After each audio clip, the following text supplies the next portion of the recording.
Mahal, kung sakaling magkita tayo sa personal, anong una mong sasabihin sa akin? I love you. Yes! Sabay yakap sa'yo. Ikaw, mahal. Oh no! Ano naman sasabihin mo sa akin? Bilisan natin, mahal. Darating na ang asawa ko.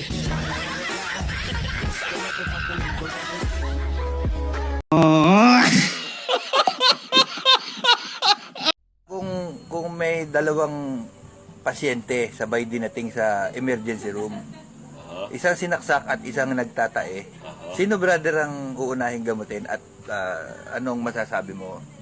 Okay, napakaganda tanong yan. Ito, sa pahina 24, ang isinasaad, kabasa-basa, ay halimbawang nagkataon at nangyari na ang isang nagtatae at isang nasaksak ay parehong ididating sa emergency room. Ang uunahin ng doktor siyempre ay ang nagtatae. Bakit naman brother?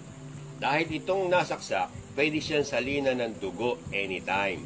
Ito naman nagtatay, hindi pwede salina ng tae anytime. Kaya dapat unahin ang nagtatae.